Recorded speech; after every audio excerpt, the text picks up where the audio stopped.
सामाजिक मंच के तत्वाधान में आयोजित इस राष्ट्रीय संगोष्ठी मिलन एवं प्रतिभा सम्मान समारोह में पधारे समस्त अतिथिगण,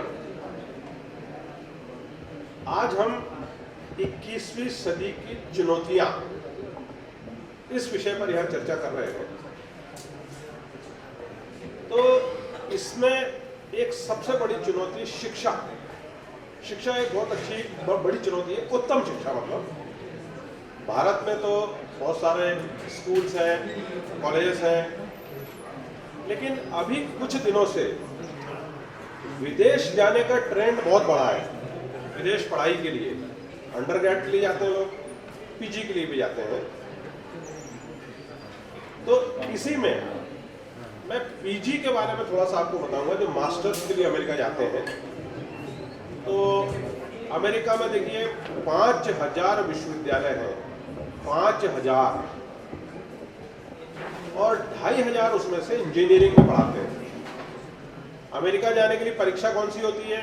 हो सकता है काफी लोगों को पता होगी, जीआरई एमएस के लिए, एमटेक के लिए, जीमेट एमबीए के लिए, और इनके साथ टॉफेल इंग्लिश प्रोफिशिएंसी का एग्जाम है कि जब प्रोफेसर हमको वहाँ पढ़ाएंगे तो हमारे को समझ में आएगा कि नहीं। क्योंकि कई देश ऐसे हैं जहाँ इंग्लिश चलती नहीं है, वो बच्चे अमेरिका पहुँच गए तो जो गुरुजी पढ़ाएंगे वो समझ में आएगा कि नहीं। तो अब ये परीक्षाओं के स्कोर हमको कब तक बनाना है? आपको यदि अगस्त के सत्र में जाना है, हमारे यहाँ जून जुलाई में हमारे यहाँ भी आईआईटीज वगैरह में सेशन चालू होता है, वहाँ भी वही सिस्टम है अगस्त। तो 10 महीने पहले हमको ये स्कोर बना लेना है। ये चीज़ें आसान है, बस थोड़ा सा प्लानिंग और टाइम का गेम है। तो 10 महीने पहले यानी अक्टूबर नवंबर में हमको स्कोर बना लेना है। जीआरई 340 नंबर का जीआरई होता है, आधा गणित आधा अंग्रेजी।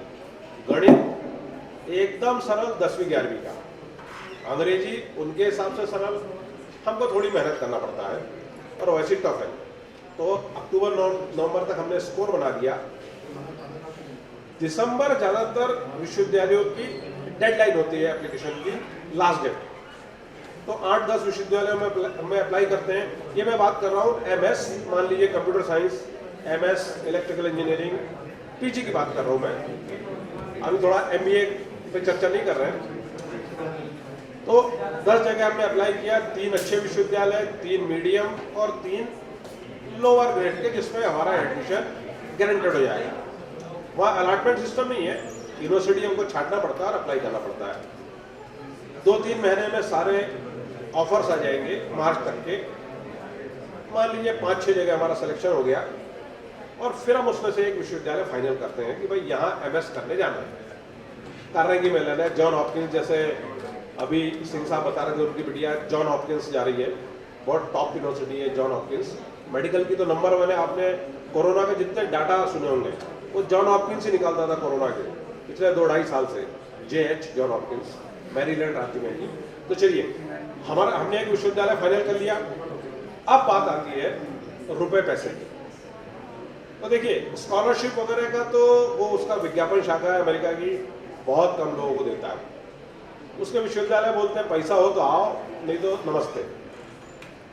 तो पैसे की व्यवस्था 40 से 50 लाख रुपए की यदि मुझे व्यवस्था करना है एमएस करने के लिए, तो सरकारी बैंक तो लोन देती हैं वो, लेकिन सिक्योरिटी मांगती है, मकान।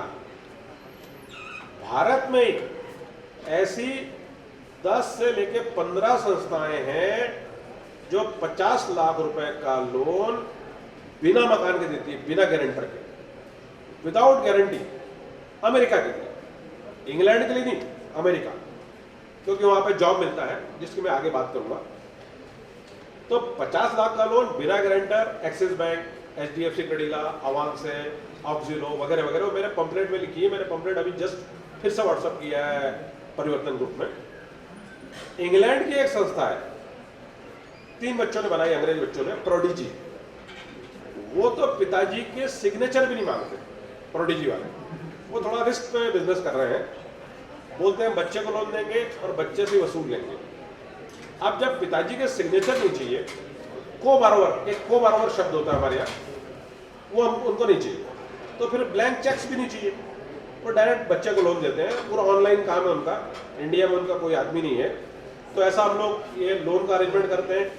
फिर बात आती है वीज़ा की, तो वीज़ा बहुत सिंपल है, यदि पैसे का अरेंजमेंट है तो अमेरिका बहुत आसानी से वीज़ा देता है। उसके 5 कार्यालय हैं, आप लोगों को शायद पता ही होगा, दिल्ली, बम्बई, कलकत्ता, मद्रास और हैदराबाद। तो यहाँ इंटरव्यू होता है, 2-3 मिनट का इंटरव्यू। फंड्स का पूछेगा, आपका इंटेंशन भाई वापस आने का है कि नहीं, तो आपको बोला यस वापस आऊँगा। और तीसरा पूछता है भाई एमटेक करने जा रहे हो तो बीटेक किया है कि नहीं। तो ऐसे हम अमेरिका पहुँचे वीज़ा लेके, और 1.5-2 साल में हमारी पीजी की डिग्री वहाँ कंप्लीट होती है। अब मैं 1.5-2 साल क्यों कह रहा हूँ, इसका एक बड़ा आकर्षक पहलू धीरे धीरे पता चलता है। वो अमेरिका जो पीजी कराता है केवल 10 पेपर में करा देता है, एवरेज 10 पेपर, जबकि बीटेक में हम 2 साल में 20 पेपर पढ़ते हैं, 4 साल में 40, वहाँ भी और यहाँ भी। लेकिन मास्टर जब कराता है वो तो 10 ही पेपर में करा देता है, तो वो कम समय में भी होता है और कम पैसे में भी हो जाता है। तो ऐसा वहाँ पे डिग्री कंप्लीट हुई। अब बात आती है नौकरी की, तो जरूरी है 50 लाख लोन लेके बैठे हैं, तो कैसे रिपेमेंट होगा। तो बड़ा सिंपल फंडा है अमेरिका का। आप लोगों ने इंडिया में एक शब्द सुना होगा, अप्रेंटिसशिप। ये 1 ईयर की अप्रेंटिसशिप होती है हमारे यहाँ, सेम उनके यहाँ भी होती है, उन्हीं का कॉपी किया होगा हमने, अंग्रेजों का ही। तो अमेरिका में चूंकि इंजीनियरिंग, मैथमेटिक्स और साइंस वालों की शॉर्टेज है, उसको स्टैम ग्रुप बोलता है वो, उसके 60% इंजीनियर तो विदेश के काम करते हैं, इतना बड़ा व्यापार है उसका।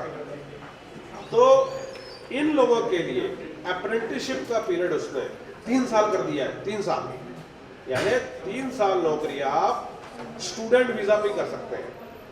कौन सा स्टूडेंट वीजा, जो हमने वो लोन कराने के बाद लिया था। अच्छा, उसकी भी खासियत, मांगा हमने 2 साल का था, इंटरव्यू हुआ हमारा, हमने 2 ही साल भरा था ना भाई, प्रोग्राम हमारा 2 साल का है। जब इशू हुआ 3 दिन बाद, वो लेमिनेट करके देता है उस पर पासपोर्ट पे, तो 5 साल का देता है अमेरिका। हमने मांगा नहीं, तो उसका स्वार्थ है कि वो 3 साल आपसे अप्रेंटिसशिप पे, ट्रेनिंग बोलता है वो, ट्रेनिंग पे नौकरी कराएगा। काम पूरा, सैलरी पूरी, 90 लाख, 1 करोड़, जैसा आपका जॉब लगेगा। गूगल में लगता है, हो सकता है 1 करोड़ का लग जाएगा, तो वेरी फर्स्ट डे से आपका 1 करोड़ का जॉब लगेगा। ट्रेनिंग में भी, बाग बगीचे में घूमने वाली ट्रेनिंग नहीं रहेगी जैसे हमारे यहाँ होती है। अब इसके बाद नौकरी का एक 2 पार्ट और है, वो भी बता देता हूँ मैं आपको।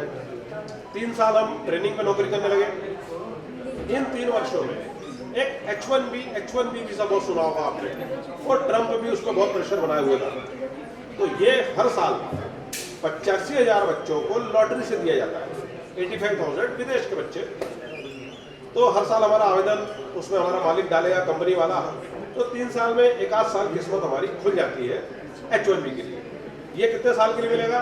6 साल, H1B 6 साल के लिए। और इस बीच ग्रीन कार्ड, जो लास्ट समझ लीजिए, नागरिकता मान लीजिए, ग्रीन कार्ड का आवेदन हमारा चल पड़ता है। और यदि ग्रीन कार्ड के आवेदन की स्क्रूटनी जो जांच होती है, 2-3 स्टेजेस हमने क्लियर कर ली, तो फिर 6 साल पूरा हो जाए तो भी अमेरिका हमको डिपोर्ट नहीं करता, भगाता नहीं है, वो ग्रीन कार्ड आवेदन पेंडिंग करके नौकरी कराता रहता है। तो चलिए, ये कुछ अमेरिका के बारे में बताया। अब 1-2 पॉइंट और, एक मेरा बहुत प्रिय विषय है, उसी के कारण मेरा 12 साल पहले डॉक्टर वेद व्रत जी से परिचय हुआ, ओबीसी रिजर्वेशन। तो इसमें 1-2 चीजें बताऊंगा। रिजर्वेशन कहाँ कहाँ है, नौकरी का आपको पता ही है, सारी IAS, IPS, bank, railway, public sector undertaking, admissions, IIT, IIM, NIT वगैरह वगैरह। अभी 2 ताजे रिजर्वेशन आए हैं, 2 रिजर्वेशन बहुत इंपॉर्टेंट है। वो 2 साल पहले केंद्रीय विद्यालय, नवोदय विद्यालय, सैनिक स्कूल, इनमें भी रिजर्वेशन आ गया है। ये बहुत बड़े संस्थान है, आप लोगों को पता ही होगा। तो दिल्ली के केंद्रीय विद्यालय, मद्रास के, बॉम्बे के, तो वहाँ पे अभी ये 2 साल पहले आए हैं।